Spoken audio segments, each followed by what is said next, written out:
Sud Radio, le Grand Matin Week-end, 7h-10h, Jean-Marie Bordry. Il est 9h42 dans le Grand Matin Week-end. Tout de suite, on vous présente le livre du dimanche. C'est avec notre invité Jean-Baptiste Giraud. Bonjour à vous. Bonjour Jean-Marie. Et bienvenue à nouveau sur Sud Radio. Ceux qui écoutent Sud Radio depuis plusieurs années, vous entendez faire l'édito économique dans le Grand Matin Sud Radio il y a plusieurs années.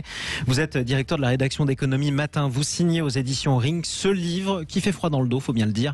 Dernière crise avant l'apocalypse. C'est publié aux éditions Ring. Vous en êtes le co-auteur avec Jacques Bichot. Parlons.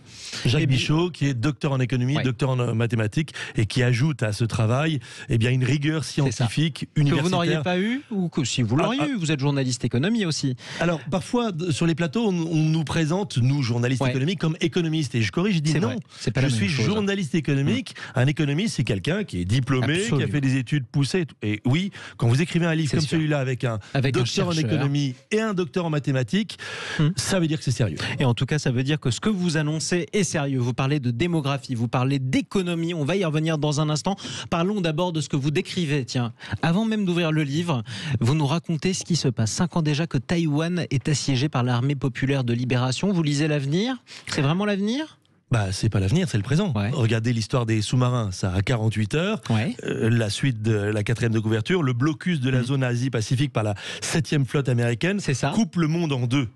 Or, qu'est-ce qui est en train de se préparer ? Pourquoi les Américains ont piqué le contrat des Français ? Alors, il y a plein d'explications. Une des explications, c'est que ça allait pas assez vite.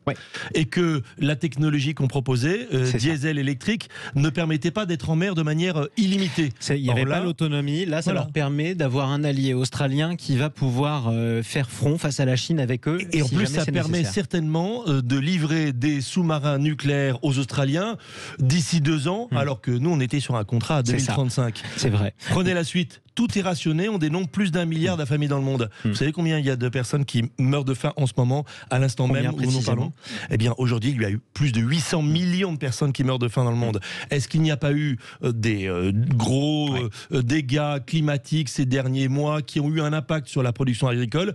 Oui. C'est une évidence. Donc, passer au cap du milliard d'affamés dans le monde, ça fait beaucoup. C'est pour demain. Vous parlez aussi des Allemands, des Italiens, des Français, mais aussi des Coréens et des Japonais qui ne font plus d'enfants. C'est un aspect très important de votre livre. Vous parlez même, vous, carrément de la disparition des peuples. Alors moi, je parle de disparition programmée des peuples européens. Il y en a d'autres qui parlent de grand remplacement. C'est pas la même chose, vous remarquerez. Le grand remplacement, c'est l'idée du grand remplacement, le concept. La théorie de Renaud Camus. La théorie de Renaud Camus, mais en fait, qui est la théorie que beaucoup d'autres défendent et qui se défend clairement mathématiquement, c'est dans les chiffres. C'est des gens arrivent pour vous pousser et prendre votre place. La disparition programmée, c'est tout à fait autre chose.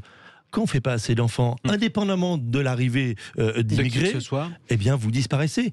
Les Japonais, les Coréens, ils ont un énorme problème avec les immigrés. Faisons simple, il n'y en a pas. Voilà, il n'y a pas d'immigrés. Il n'y a pas d'immigrés. Et ils ne font pas d'enfants quand même. Et voilà. Et donc, les Japonais, ils sont à 0,9 enfants par couple. Alors, il ne faut pas dire par femme, il faut dire par couple.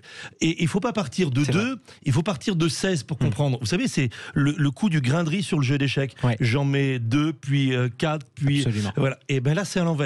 16 Japonais, donc 8 hommes et 8 femmes, vont faire 8 enfants, qui vont en faire 4, qui vont en faire 2. C'est ça. À la fin, plus 1. Et c'est fini, ils ont disparu. Et avant même qu'ils aient disparu, parce qu'évidemment que ça n'arrivera pas jusque-là, a priori, eh bien, ils n'auront plus de quoi payer les retraites. C'est le problème qu'on a en France surtout aussi. Personne pour s'occuper d'eux. Vous dites c'est la dernière crise. On a la crise du Covid. Pour vous, c'est pas le problème. Le problème, c'est la retraite. La crise du Covid est un révélateur de la fragilité de notre système économique mondialisé. En quoi ? Pourtant, la croissance est là ? La croissance ? Elle est revenue. Ah non. Non mais elle est revenue. C'est une bonne blague. Vous voulez que je vous fasse un petit édito économique rapide ? Allez-y, faites-moi un cours. Non mais, si, là, ce matin, vous êtes levé à 3h30. Oui. Imaginez que vous n'arrivez pas du tout à vous réveiller. Et pourtant, vous devez aller faire la matinale de Sud Radio. Et quelqu'un de votre famille se lève et va vous injecter 3 seringues d'adrénaline. Alors, je peux vous dire que la matinale, vous allez même faire la journée. Oui, c'est ça. Mais c'est ce qui s'est passé cette année. Cette année, on nous a injecté, et l'année dernière, on nous a injecté 450 milliards d'euros d'argent. On nous dit même, la cagnotte est de retour, les recettes fiscales sont meilleures. Mais forcément... Tout n'a pas été dépensé, on peut le rappeler aussi. Il y a des prêts qui sont garantis. Il faudra voir, ils seront peut-être remboursés. encore une fois, que ce soit 450, que ce soit 250, on a injecté dans l'économie des masses colossales d'argent gratuit qu'on a emprunté, non pas sur les marchés, mais aux banques centrales qui ont fabriqué cet argent. Et cet argent, il a bien un effet. Je connais, j'ai reçu des revenus de substitution. C'est ça. Quand une de mes activités a été à l'arrêt, je suis allé sur Internet et hop, miracle, il y a des petits sous qui sont arrivés. Justement, alors on va s'y arrêter à ça. Qu'est-ce qu'il aurait fallu faire, Jean-Baptiste Giraud? Parce que si le gouvernement, celui-là, mais ça aurait pu être un autre, n'avait pas donné d'argent. Mais il fallait qu'il vous laisse mourir. Vous êtes entrepreneur aussi. Non, pas du tout. Le sujet, c'est pas du tout ce qu'il fallait faire ou pas faire pendant la crise. Tout le monde a eu sa méthode. On est ruiné. Encore une fois, ça révèle la fragilité de notre système. L'histoire des sacs poubelles pour les soignants et des masques que l'on n'était pas capable de produire, c'est un révélateur de notre fragilité. L'histoire du paracétamol qu'on ne sait pas produire chez nous, c'est un révélateur de notre fragilité et des limites de la mondialisation. Aujourd'hui, notre problème, il est simple. Nous ne travaillons pas assez. Nous n'avons plus d'industrie sur le territoire français en nombre suffisant. On n'exporte plus. On n'exporte pas assez. Sachant que les Italiens, dont on se moque régulièrement avec une dette supérieure à nous, eux, ils ont une balance commerciale excédentaire. Avec une industrie les Espagnols, dont on se moque régulièrement, ils ont une balance commerciale excédentaire. Nous sommes le pays d'Europe qui a les plus grosses difficultés, qui a le sac le plus rempli pas de cailloux, de rochers. Plus que l'Italie pour vous. Nous sommes le malade de l'Europe, la France. Nous avons un déficit de la balance commerciale de 80 milliards d'euros.